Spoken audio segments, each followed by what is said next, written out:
तो last video में हमने देखा था कि किस तरीके से हमने टेम्प डेटा का यूज करके इस व्यू का डेटा हमारे रिजल्ट व्यू में पास करा था।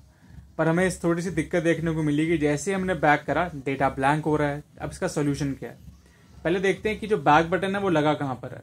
रिजल्ट व्यू में हम जाके देखेंगे ना, तो यहाँ पर हमारा एक एंकर टैग है जिसपे मैंने रीडायरेक्ट कैसे कर रखा है, ASP कंट्रोलर होम और इंडेक्स पे डायरेक्टली मैं रीडायरेक्ट कर रहा हूँ।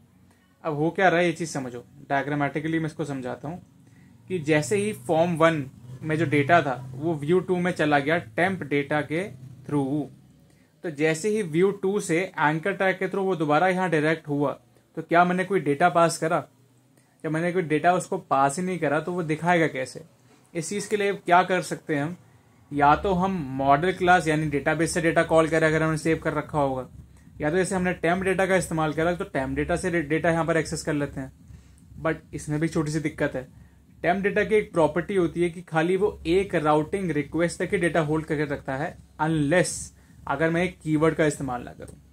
अगर मैं यहाँ पर होम कंट्रोलर में जाके आपको दिखाऊं तो जैसे ही रिजल्ट में डेटा आया तो मैंने टेम्प डेटा डॉट कीप का इस्तेमाल करके उसको कह दिया भाई तो यहाँ पर आ गया है, अब डेटा होल्ड करके रख ले, इसको जब तक मैं चाहूं तब तक होल्ड करके रख ले, जब तक मैं तेरे को क्लियर ना करूं।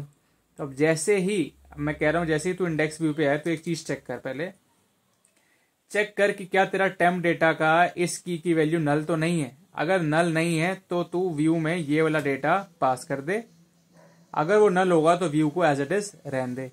अगर मैं रिफ्रेश करके अब दोबारा इसको दिखाऊं कि क्या होता है इसमें, तो कहाँ गया दिस वन, डेटा इनपुट है, एंटर करा, बैक आया और डेटा होल्ड हो रहा है।